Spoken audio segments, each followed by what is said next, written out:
Have you ever dreamt of a better version of yourself? Younger? More beautiful? More perfect?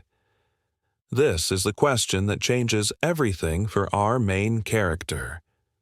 Welcome to the recap of The Substance. The story begins with a symbolic image, an egg yolk being injected with a strange substance, causing it to split into two perfect halves. We then see the construction of a star on the Hollywood Walk of Fame for Elisabeth Sparkle. In the beginning, fans flock to take photos and admire it. But as time fast forwards, we watch the star crack, fade, and get walked over by thousands of indifferent pedestrians. Someone even drops food on it. This is the perfect metaphor for Elisabeth's fading career. Cut to the present day. Elisabeth is a famous TV aerobics instructor, but she has just turned 50. In the entertainment industry, that number is a death sentence. In her dressing room, she scrutinizes her body in the mirror, terrified by a single new wrinkle. Things take a brutal turn when she meets Harvey, the network executive, for lunch.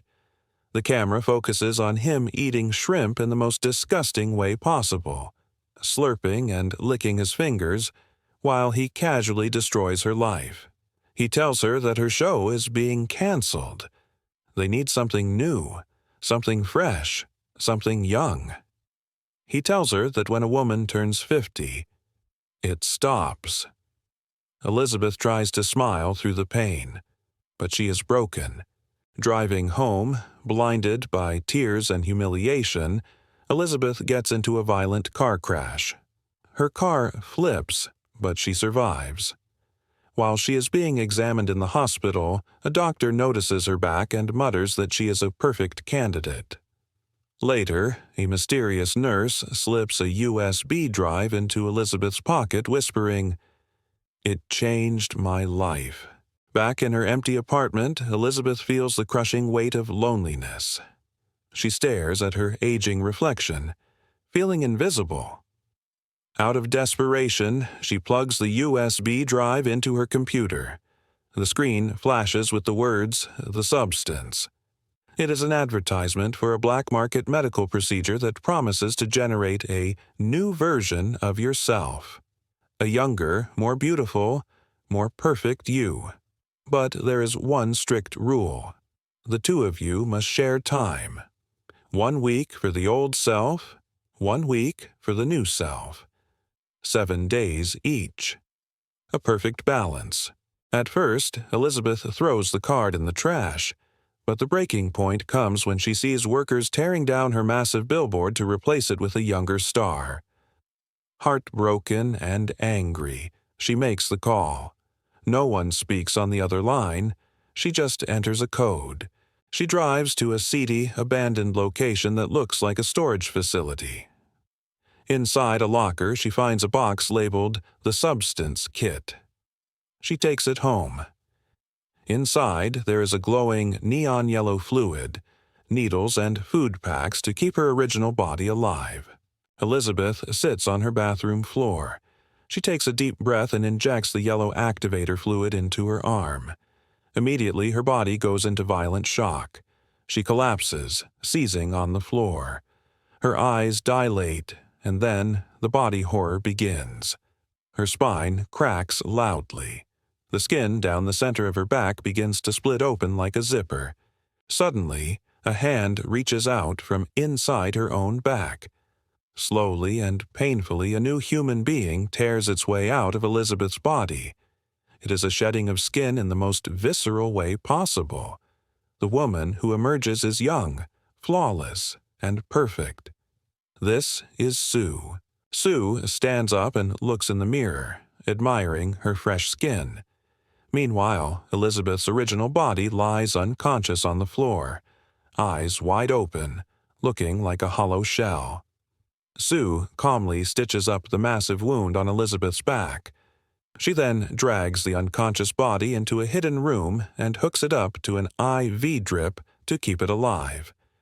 Because the rule is absolute. If the original dies, the new version dies too. They are one.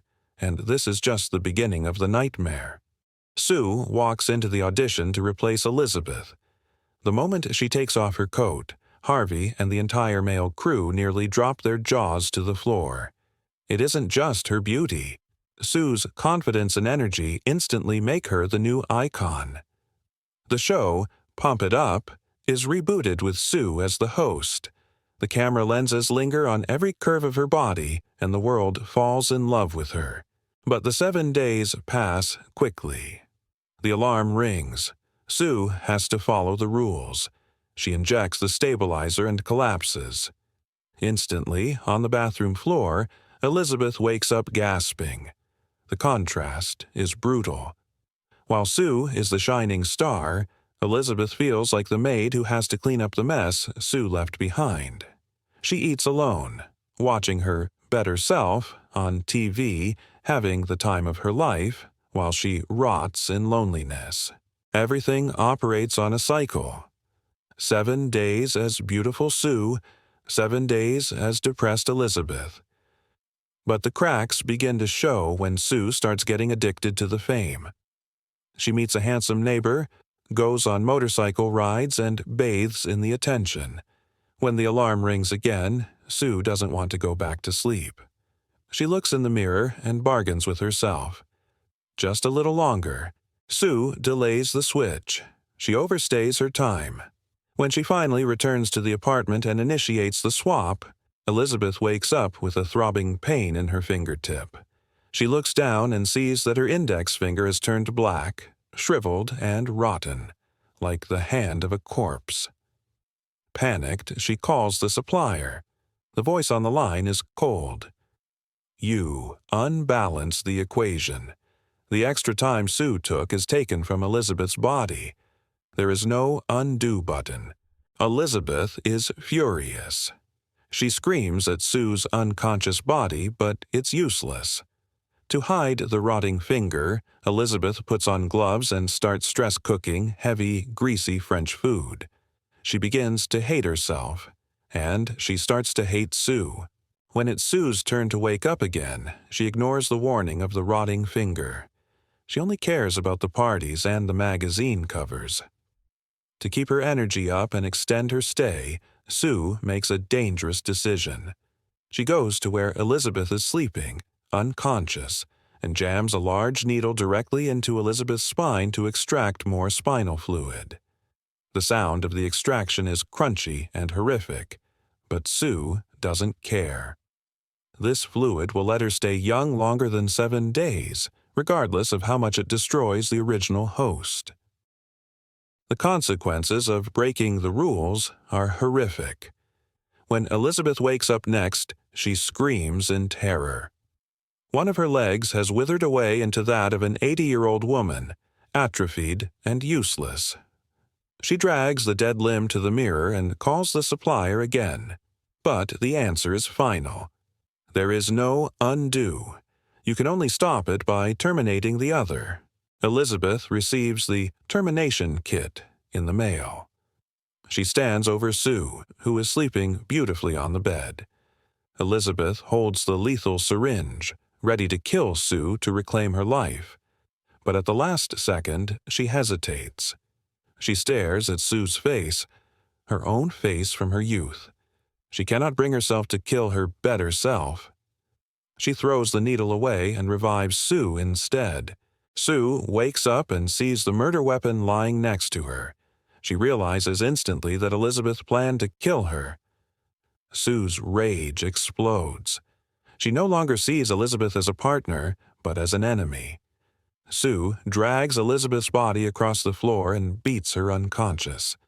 Desperate to perform at the upcoming New Year's Eve show, Sue decides she will never switch back.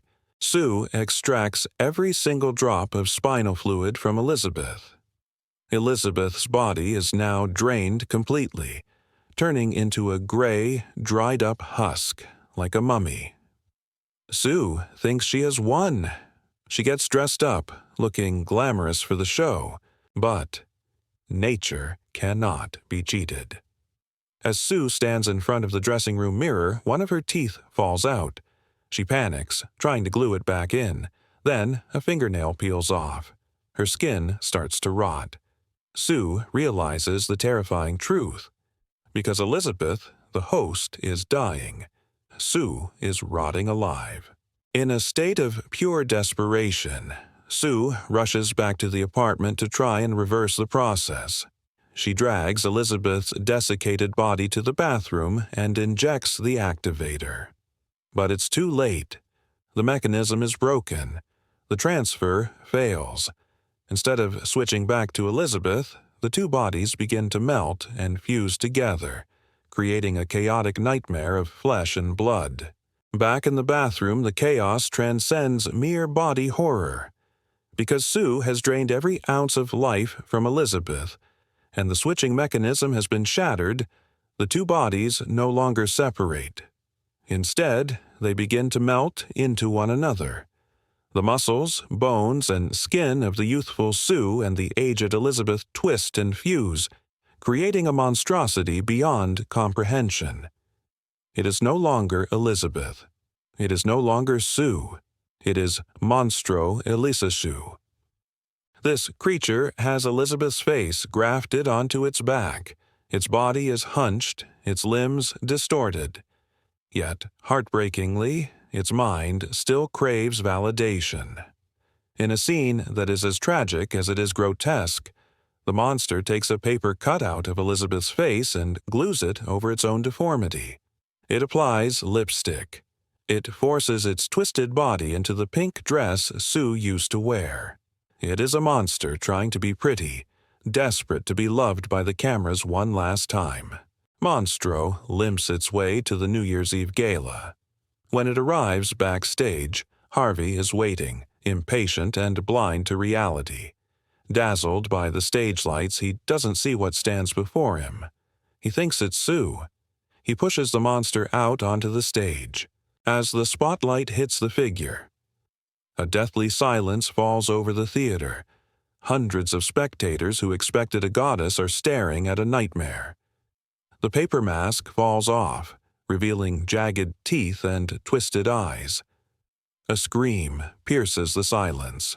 Suddenly, Monstro's head detaches, and blood begins to spray out like a high-pressure fire hose. It is not normal bleeding. It is an eruption. A geyser of crimson blood drenches the audience in the front rows. The Hollywood elite, in their expensive tuxedos and gowns, are coated in red. Harvey tries to run, but he slips in the gore, drowning in the very fluid he tried to exploit. This is nature's revenge. This blood represents all the pain, the starvation, and the suffering Elisabeth endured for the industry. The monster flees the theater, its body disintegrating with every step. It stumbles out onto the street under the exploding New Year's fireworks. Chunks of flesh fall off its frame. Finally, it collapses on the pavement, dissolving into a pile of gore and slime. But one part remains. Elisabeth's face, reduced to just a single eye and a patch of skin, crawls. It crawls painfully across the dirty ground. Where is it going? It is crawling toward her star on the Walk of Fame. When it finally reaches the star, it settles there, offering one final distorted smile before melting completely, becoming part of the street's filth. The next morning, a street sweeper machine drives by. The driver has no idea that this pile of sludge was once a world-famous icon. He simply sprays it away, scrubbing the pavement clean as if she were garbage. Her star shines bright again, but Elisabeth is gone forever. The movie ends with a glittering shot of the sky, leaving us with a brutal warning. The pursuit of perfection at the cost of your soul will only lead to total annihilation. And that brings us to the end of The Substance. It is a film that delivers not just visceral horror, but leaves us with a haunting question about self-worth and the crushing pressure of a society that values outer beauty above all else. Now, I want to turn this over to you. Imagine for a moment that The Substance actually existed in the real world. If you had the chance to split yourself and create a younger, more beautiful, more perfect version, Would you take the risk? Or would you choose to accept aging naturally, regardless of the criticism? Please let me know your thoughts in the comments below. I am genuinely curious to know which path you would choose. If you enjoyed this deep dive analysis and want to see more detailed storytelling like this, please support us by hitting that like button. And for those who haven't yet, don't forget to subscribe and ring the bell so you never miss out on future recaps and reviews. Your support is the biggest motivation for me to keep creating these videos. For today, thank you for watching, and I'll see you in the next one.